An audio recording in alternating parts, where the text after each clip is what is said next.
Hi, this is János, it is Real World Audio, and it is time to continue talking about matching amplifiers to loudspeakers. So you have a loudspeaker and you want to find the right amplifier to drive it.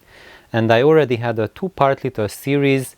This is part number 3, and in those first two parts I just really shared about the basics. That's not all the thing. And there's like tons of exceptions that don't fit into those metrics. Now let's continue with that. So last time where we left off was with the getting the peak available SPL with your amplifier. So I just made a little cheat sheet here to make it easy for everyone. Let's say you have a 90 dB per watt meter sensitive loudspeaker. If you have the measurement in the 2.83 volt per dB per meter, scratch that out. That's a totally useless scale. You can't use that for any power calculation. You need the dB per watt meter scale to be able to use anything with that, and that's why the difference between those two systems in stereophile and everywhere, especially in stereophile, because they started using it, I think they were the ones under pressure from loudspeaker manufacturers who were making current hungrier and hungrier speakers. Another way of saying that, you need more watts to drive them, and it's kind of an embarrassment, and then you have to admit that you need to have a higher power amplifier to drive them, and that they have lower sensitivity. That was kind of a shame, and they wanted to make the impression that no, they don't have lower sensitivity, you just need more power to drive them. So anyway, they created this scale, and there were lots of ideas thrown out why this scale has additional validity. We could debate that, but the bottom line is that only the watt meter scale is the one that the consumer, that you can use to have an idea how much power you require and what you will get with the power you have. So this is where we go. Let's say if you have a 90 dB per watt meter sensitive loudspeaker, you can put any number in there, the calculation will work as well. And let's say if you have 1 watt amplifier, that will be 90 dB per meter that you get in the room per speaker. Now if you make it 10 times 10 watt amplifier, then you get 100 dB. And if you get so as you see, if we are doubling the watts, that's not what's happening. We are jumping up 10 times the power to get 10 more dBs. So when you have 100 watts, that's 110 dB, and when you have 1000 watts, that's 120 dB. If we go the other way around, from 1 watt we drop down to half a watt, then we have 87 dB. So that's -3 if it's half, and +3 if it's twice. And if we drop down to 0.3 watts, let's say you have a 0.3 watt per channel amplifier, then you will get 85 dB, so that's -5 dB. And you might say that's not too much, but if you have, let's say, 105 dB efficient loudspeaker, and you have the eccentricity to build a 0.3 watt per channel amplifier, then you will still get 100 dB peak output with that combination, which is pretty much in the golden zone to be able to bring you as loud music as a normal human being would want to ever listen to. If you have special needs and you want ultra loud, yes, that will not get you ultra loud, but that will get what 99% of people think of as very, very, very loud music. And that 1% who just wants to blast it, that you need to go higher. But if you are not that category, and if you have ultra efficient speaker, even 0.3 watt will get you very loud. However, this is just the crunching. This is what it tells you, that if your amplifier can put out a certain size signal, then what is the peak volume that is theoretically possible. But it doesn't tell you that the amplifier can do this without distortion. And when I say distortion, I don't necessarily mean something that you put on paper, because that can be extremely subjective. For a computer, no, it's very objective, but for you, for your listening experience, it's 100% subjective, the numbers that you read. Because the numbers you read is extremely highly dependent on the amplifier topology you are using. So when you have a single-ended triode amplifier, you have reasonably high distortion figures, and you have, like, let's say, like 0.5% distortion at 1 watt. And most people, even those who criticize tube amplifiers, when they listen to it at a normal volume with speakers that match them, and they will say, I can't hear any distortion. Of course, if you push it beyond its capability, then they will say, yeah, I hear distortion, and it's useless. But it's happening when you are using those amplifiers with loudspeakers that should never be driven with them. However, when you look at, let's say, a solid-state technology, and you have the same number, that 0.5% THD at 1 watt, that will be unlistenable. So that's why the numbers by themselves don't mean anything. The cats were just playing around. Maybe you heard that meowing there. But you have to relate them to the topology. I had a series on that in the past, maybe a year ago. I made the videos, you can look it up.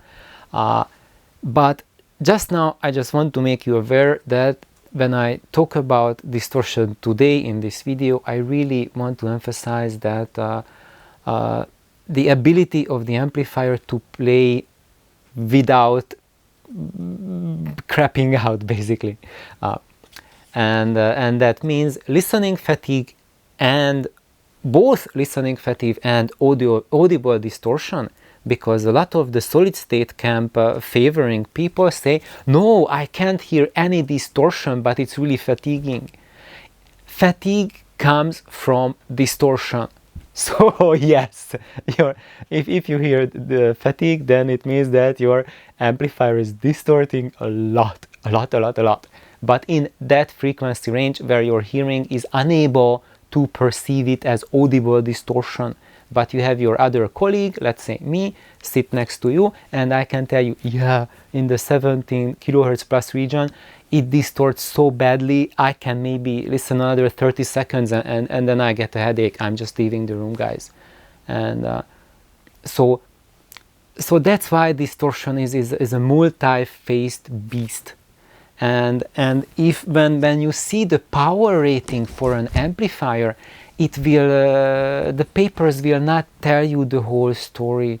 If you read about like stereophiles reviews, they will tell you quite a bit. So even though they created that 2.83 volt system, maybe they didn't create it, but certainly they were the #1 supporters that system gets traction, and now everything is measured in there. I find that beyond sad, but that's the environment we live in nowadays. But they also, when you read the stereophile measurements of amplifiers, loudspeakers, they provide a lot of data. So for example, when I mentioned the other day that Bauer-Wilkins loudspeaker, that's specified by its manufacturer as an 8 ohm 88 dB sensitive loudspeaker, and Stereophile debunked it, and they said, really, it's a 4 ohm loudspeaker. They really did not spell it out. They didn't want to offend Bauer-Wilkins, so they don't pay any more, commercial advertisement money for them. But they said that in a polite way, you would be better off if you drive it with the 4-ohm tap with your tube amplifier. Yeah, that's yeah. So anyway, it's a 4-ohm speaker, but they give you the advice that that's really so if they say they recommend driving it from the 4-ohm tap, it means that it's a 4-ohm loudspeaker, and that's the whole point of this whole shenanigans about nominal impedance and the impedance of the loudspeaker, because that's not the impedance that the loudspeaker has over its entire range. That curve varies tremendously. It looks like a roller coaster ride, but what that number is, that it should indicate the customer which output tap you should use your loudspeaker with when you have a tube amplifier or a solid state amplifier where you have a choice to select output taps, or even if you have a solid state amplifier and the manufacturer specified, or you know by example that that amp likes or prefers much a higher impedance load, then it will be a really big difference for you to know about the impedance. However, all of this, I have been talking about this in the past 3 episodes and now, until now, but this is just the bread and butter and the foundation.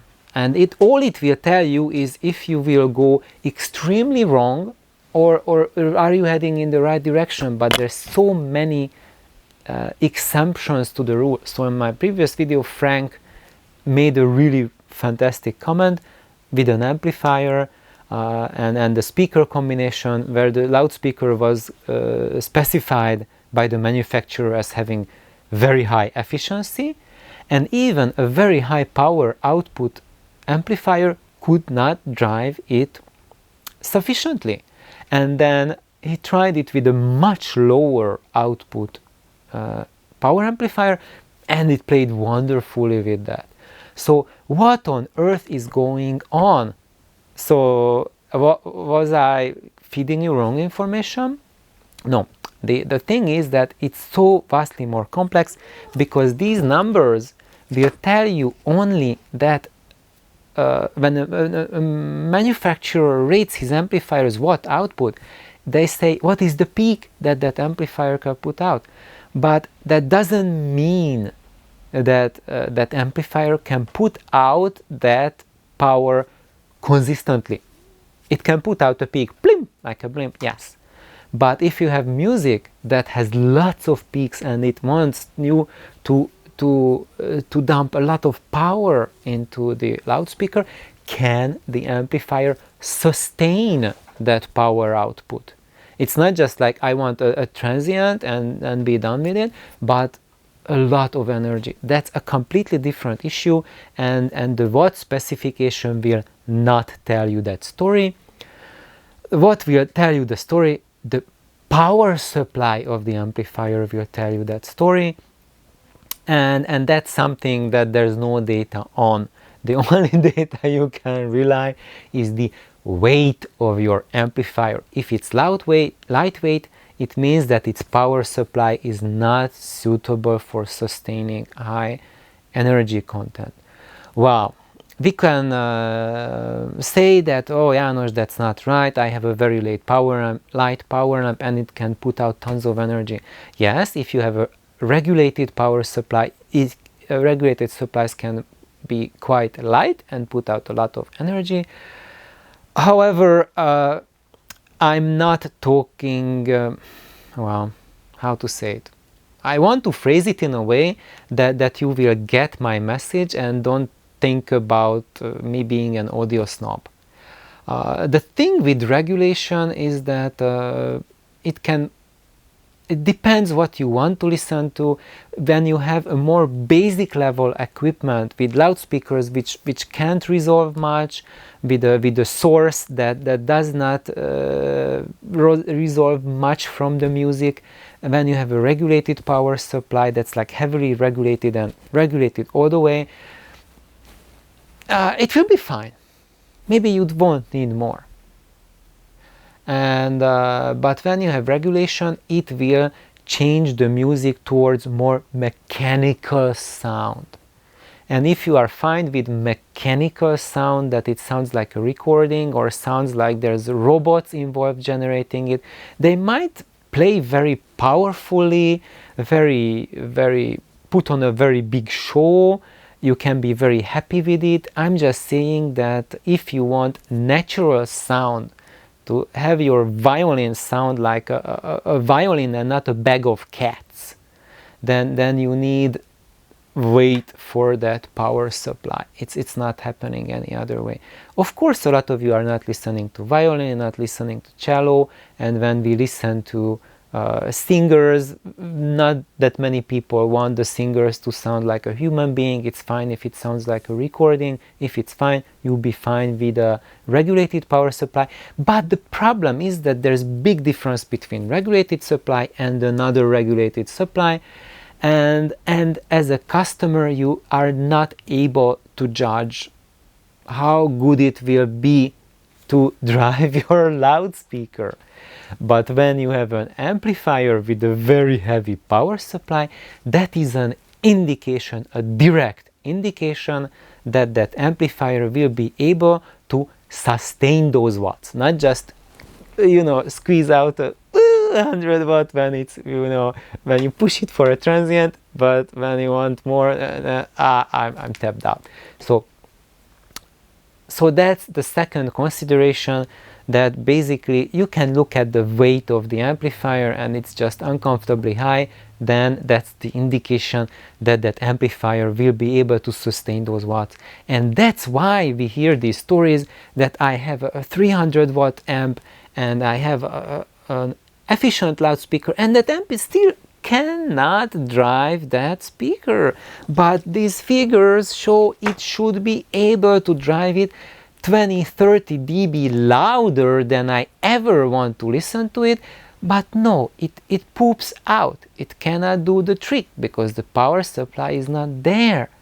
And there's the exact opposite stories, like for example here I have my my single-ended triode, and this little amplifier into the Altec speakers, it puts out 1.2 watts per channel. And into the, like, let's say this tiny floor stand Orions, which are something like 86 dB sensitive 8 ohm, actually 10 ohm. They are specified as 8 ohm, but they are really 10 ohm loudspeakers when I measure them. And into them they can put out 2 watt per channel into an 86 dB bookshelf, and that combination sounds astounding. It's fantastic, and I don't really feel the need that I need any louder, any more power to drive it.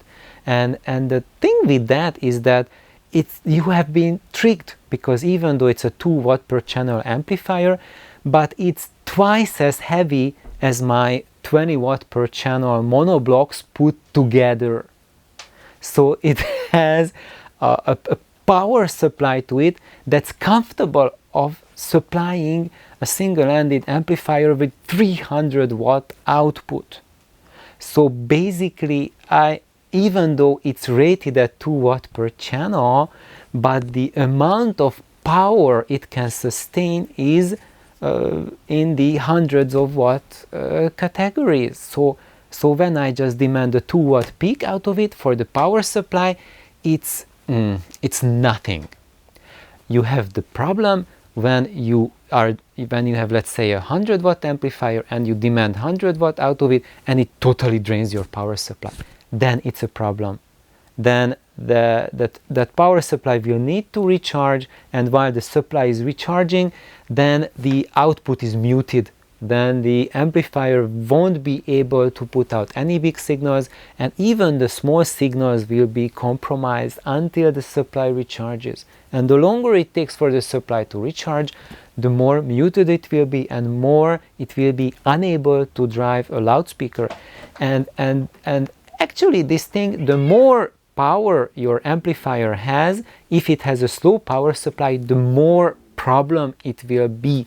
Because to recharge a supply that can supply, let's say, 1,000 watt power amplifier, and you are driving a very insensitive, very current hungry loudspeaker that demands you to put out hundreds of watts, then when there's like a 500 watt peak, oh, cats, they're really fighting. It's just playtime. Ah, now they're playing graph. Okay, Nelly is taking care of that. Thank you, Nelly.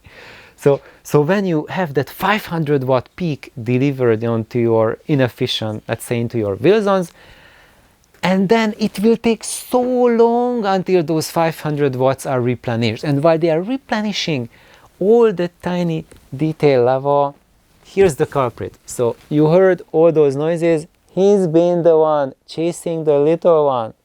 Kintaro, yeah, it's confession time. You see, he doesn't even want to look into the camera. No, it's not me.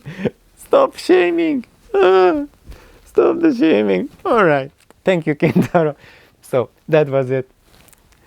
So that's why when you have really current-hungry loudspeakers and you are driving them with amplifiers that are like 1,000, 5,000 watt rated, but you will be still missing the very fine level from the music, because the amplifier, the power supply is constantly recharging, and during that time all the micro output is muted.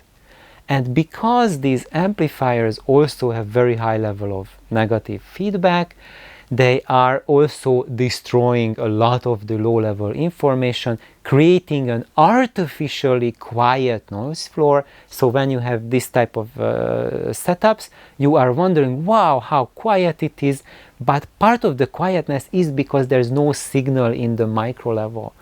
And then part of it is that the feedback is destroying some of the signal, and the other part is that when the supply is recharging, then it mutes those signals anyway. So if you would build the same amplifier but somehow get rid of that part of the topology that mutes the low-level signals, when your loudspeaker demands that high current, then the recharge of the power supply won't let you hear the low-level signal anyway.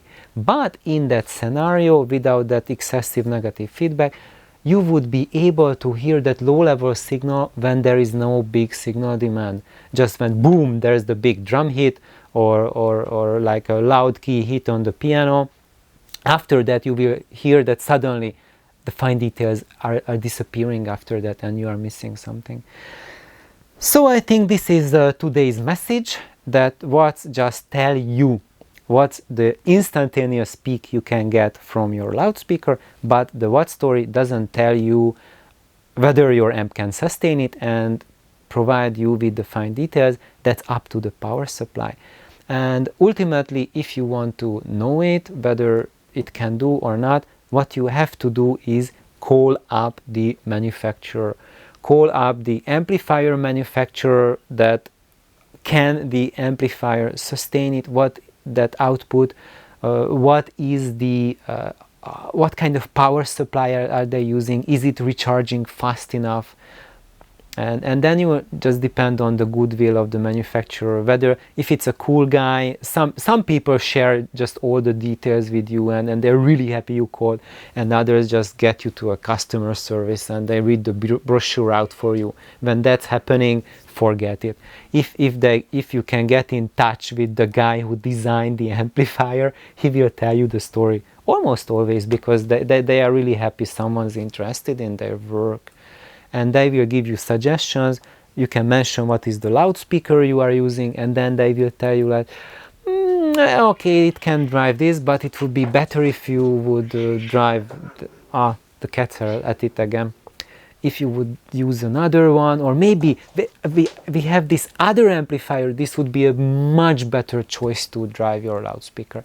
And ask the loudspeaker manufacturer as well, I have in mind to purchase this amplifier. Would you recommend it to purchase that? Or if not, what else would you recommend? And please phrase it that way, because if you say, I want this amplifier anyway for my loudspeaker, what are you saying, master? Will it work? If you phrase it like that, 100% they will say, yes, buy it. Because they have a feeling that if you say no, then they will then the customer will ditch the loudspeaker, and they don't want to do that. the manufacturers will not give you recommendations that will cut into their profit margins. So phrase it in a way that you think that this will be a good match, and you are open for suggestions. What are their suggestions? And then they will tell you the story. And you might think that this is, oh, such a humbug, I have to call up the manufacturer, the engineer, but do it. Guys, we are spending thousands of dollars on this. How many hours of work do you put in to earn thousands of dollars?